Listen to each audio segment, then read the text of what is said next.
I've had a summer of marking essays, dissertations, editing dissertations, advising dissertations. I'm always judging.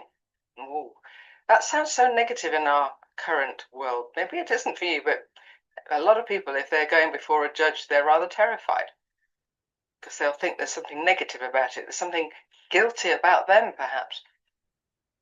And in your marking essays, the students are awaiting the outcome a month or so later, perhaps after the second marking round, and they fear the outcome. And that's what we do with judging, isn't it? We fear things faster than we think of things positively. But here in Psalm 96, all creation is invited to rejoice because the Lord comes. He comes to judge the earth. He shall judge the world with righteousness. He'll be fair. How many times have you heard in a school program or even a nursery or even at home, it's not fair? Kids say that easily. It's not fair, Mum. I want such and such because so-and-so's got one. And fairness is a big thing for kids. But when you look around this world, it doesn't seem there's that much to rejoice about in any fairness at all. There's so much injustice. There's so much trouble in the world. People judging one another with bombs, with hatred, and fear is engendered, and it's an awful thing. There's famine, and that makes people flee from their homes in fear that they won't survive there, so they have to survive elsewhere in order to send money back home. Then they go through a huge amount of trouble just to get to somewhere where they can finally get a job. It might take years. One of family friends of ours at our church took 16 years for them to be accepted in England. They're now getting established and finding jobs, but it's still hard. So there seems to be so little justice. And yet, divine justice is meant to be positive.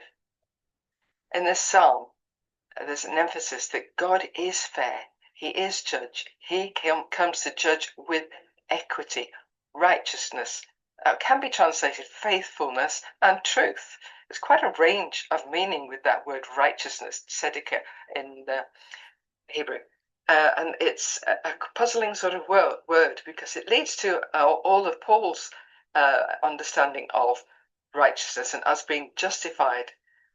And as you probably know by the so-called new Pauline perspectives, justified, is that by our faith or is it by God's faith? Or is it by indeed Jesus's faith in what he went through on our behalf to pay for justice on our behalf? And he gives us that righteous outcome. He gives us a positive one. He gives therefore hope. The passage invites therefore people to worship.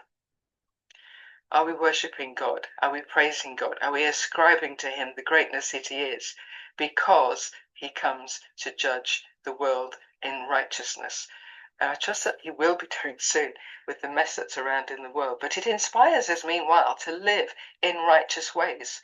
It inspires us to encourage the community around us to live in ways that pursue justice and stop the injustice around, to pursue righteousness in our daily lives. At least it can start with us, and then our judgment might be in line with God's judgment. Equity, righteousness, faithfulness, and truth. It will be fair in the end.